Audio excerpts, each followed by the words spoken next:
Mike the Intern today with David Buhr, who served our country in Vietnam. And before we got a chance to start our conversation, he showed me a book he wrote, which I am telling you, if you get a chance to pick this up or see it anywhere, 36 EVAC, A Teenage GI's Year in Vietnam, check it out. And I know you're not supposed to judge a book by its cover.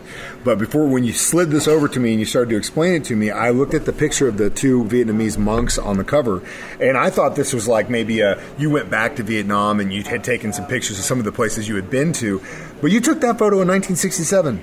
That blows my mind. That is incredible. Before we get into your service, is photography a passion of yours? I picked it up in Vietnam. I went over there with a little Kodachrome camera my mom gave me, and after I got over there, I met some other GIs, and they were into photography, so I really learned my skill set and using light meters and setting photos over there in Vietnam. And then I just got better and better, and then luckily some of the photos turned out very well. Yeah, and I mean, inside this book, of course, he's got all kinds of great photos of your time while you were in Vietnam.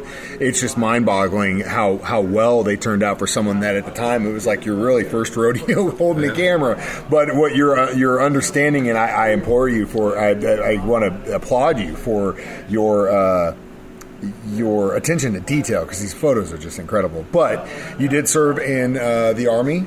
Served in the Army Medical Service Corps. Okay, and let's talk a little bit about what that was about. The Medical Service Corps is made up of all kinds of people, doctors, radiology techs, medics, nurses, etc. I was trained as a medical technologist before I got in the Army, but as soon as I graduated from a technical school in Minneapolis in laboratory and radiology, as soon as I got out of that school, then we had our draft notices because you didn't have an exemption anymore. Yeah. So the Army was after me, so I enlisted under the buddy program in 1966. And then how long did you spend over in Vietnam for?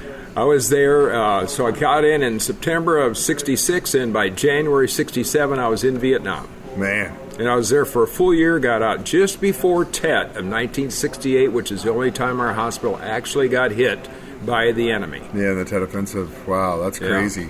Yeah. Talk about timing. I remember early in this Lunch with the Hero thing, I actually took a guy out to lunch who was he worked in the morgue, and he had his mortician license at a young age, and his stories about that from that perspective were very intense and incredible. But as you mentioned, there's a photo of you in there with just boxes and boxes of blood. So that was what you were involved in. Yes, that and a lot of malaria, dysentery, parasites. We did a lot of parasitology in Vietnam when we worked in a lab. Malaria was the biggest because so many people came down with malaria, and we had to determine whether it was one of three different types, EVAC, ovale, or falciparum. Because there was different treatments for each one. For each one, because wow. they had different life cycles in the blood system, and that's why they had so many. They had fever and chills.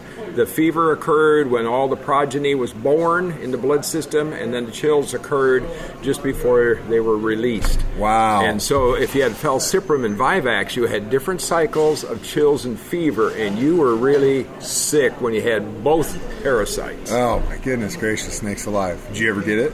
No, but we were required to take pills when we went to the lunchroom in the cafeteria in our evacuation hospital. They had a sergeant there, and they required you to take a pill every week to make sure you wouldn't get malaria. Wow. That was not the way it worked in the field. Yeah, but just at home, or at least on the command centers like that. Yes. Yeah, it makes sense. It makes perfect sense.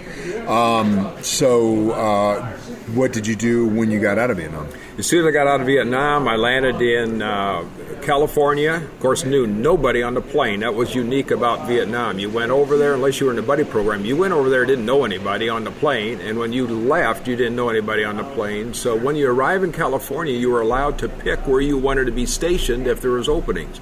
So I picked the closest station to my folks where I grew up in Iowa, and I found that Fort Sheridan, north of Chicago, was the closest Army base. So they sent me to Fort Sheridan for almost 9 months, and then they sent me to Germany for my last tour of duty, and I got out in August of 1969. Wow. How'd you like Germany in the late 60s? Loved it. I was glad that was my last tour of duty. I can imagine, man. I bet it was pretty badass in the last part of the 60s in Germany. I bet you had some wild times. I had some great times there. My aunt and uncle and my mom and dad came over, and in July of 1969, we got in an Opel Kadett, and I took them all over Europe and traveled with a car, and we were in Italy when we landed on the moon, and the Italians treated us fantastically in a bar because they were glad we got there before the Russians. Yeah, that's awesome. Did you see any shows, like any bands or anything when you were over there? Not there, but we did have Nancy Sinatra came to Vietnam, and I got a chance to see her when she had the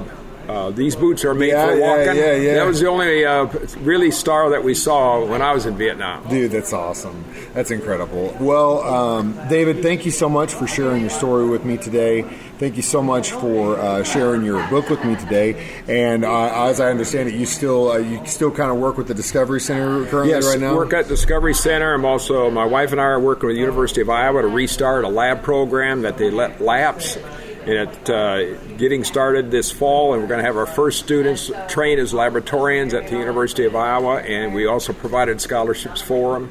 I also helped start a medical technician school in Mexico, Missouri, because we had a shortage of lab people in the state of Missouri, and we had that start in 2007 with our first graduates. And I'm also working with the Healthcare Alliance group here in Springfield to see if we can't get more high school kids interested in science, and hopefully some of them will go into the laboratory medicine because we've got an extreme shortage of lab people. Yeah, lab people, nurses, all of it all right of now, them. big time. Well, it sounds like you're a busy guy. Staying active keeps you active. Yeah, that's right. Well, David, thank you so much for your service today and coming to lunch with me. I appreciate it very much. You're welcome, and thank you very much, Mike.